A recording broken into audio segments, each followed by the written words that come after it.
జాతీయ గీతా ప్రచార సమితి ఆధ్వర్యంలో రానున్న సెప్టెంబర్లో తలపెట్టిన వ్రాత పోటీ పరీక్షలలో విద్యార్థులు పాల్గొని పద్మవ్యూహంలో వెళ్లి తిరిగి వచ్చిన అర్జునుడిలా పిల్లలు వారి జ్ఞానాన్ని పెంచుకోవాలని జాతీయ గీతా ప్రచార సమితి ఆంధ్రప్రదేశ్ అధ్యక్షులు డాక్టర్ మేడసాని మోహన్ పిలుపునిచ్చారు. తిరుపతి ప్రెస్ క్లబ్ లో గురువారం మీడియా సమావేశంలో ఆ సమితి నిర్వాహకులు సుధాకర్ చౌదరి, బాబు రాజేంద్ర ప్రసాద్, జయరాజు, అంకమ్మ నాయుడు తదితరులతో కలిసి మేడసాని మాట్లాడుతూ స్థానిక రేణిగంట రోడ్ కృష్ణతేజ విద్యా సంస్థల్లో ఈ పరీక్ష నిర్వహిస్తున్నట్లు తెలియజేశారు.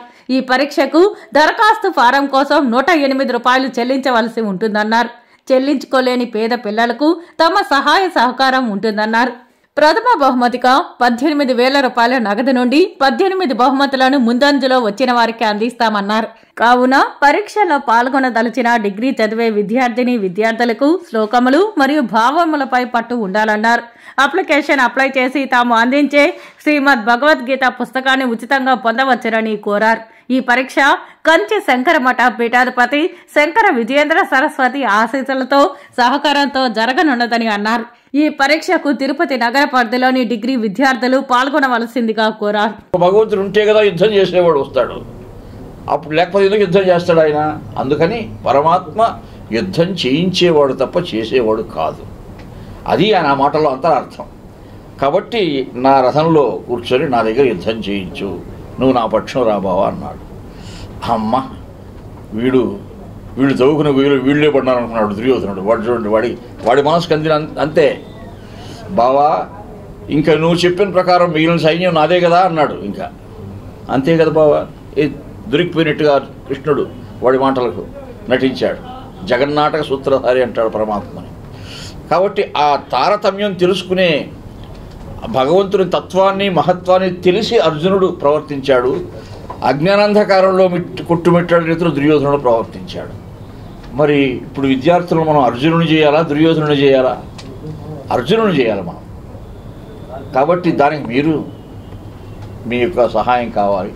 ఇది ధార్మిక కార్యక్రమం కాబట్టి మన దేశాన్ని, మన ధర్మాన్ని, మన సంస్కృతిని, మన వారసత్వాన్ని, సుసంపన్నమైన మన ఋషి వారసత్వాన్ని మన పిల్లలకు అందించాలనే సత్సంకల్పంతో ఎటువంటి లాభాపేక్ష కానీ ఒక పేరు కోసం కానీ చేసేటువంటి కార్యక్రమం కాదు. కాబట్టి మీరు కూడా మీ వంతు కృషి అందించి ఈ కార్యక్రమాన్ని 10 మందిలోకి తీసుకువెళ్ళి విద్యార్థులంతా అధిక సంఖ్యలో పాల్గొని అవటానికి ప్రయత్నం చేస్తారని మరి సమితి వ్యవస్థాపకుడుగా నేను ఈ సందర్భంగా మాకు వేదికనిచ్చినటువంటి మరి కృష్ణతేజ డిగ్రీ కాలేజ్ విద్యా సంస్థల అధినేత శ్రీ చదలవాడ కృష్ణమూర్తి గారికి, అట్లాగే మాకు అమూల్యమైన ఆశీస్సులు అందించిన శ్రీ శ్రీ శ్రీ శ్రీ శంకర విజయేంద్ర సరస్వతి స్వాములవారి కంచి పీఠాధిపతి వారికి, ఇంకా ఇక్కడ ఉన్న మహానుభావులు అందరికీ, ఎందరో మహానుభావులు అందరికీ వందనాలు. భారతదేశ కీర్తి ప్రతిష్టల్ని రెండవ విషయంలో భగవద్గీత ద్వారా మన జీవన విధానం ఎలాగా ఉండాలో అది మాత్రం చెప్పారు కృష్ణ భగవానుడు.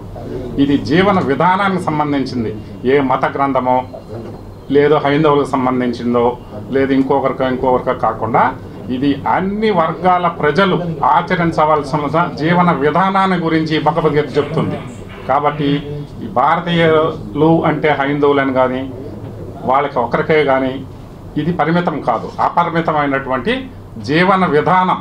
ఇలాగా ఉంటే మానవ శ్రేయస్సు, మానవుల మనుగడ బాగుంటుందని చెప్పేటువంటి పుస్తకం శ్లోకాలు ఈ భగవద్గీత. కాబట్టి దీన్ని ప్రతి ఒక్కరూ ఆచరించవచ్చు. ప్రపంచంలో ఏ మతం వారైనా, ఏ కులం వారైనా, ఏ వర్గమైనా, ఏ ప్రాంతమైనా ఆచరించదగిన శ్లోకాలు కలిగిన భగవద్గీత.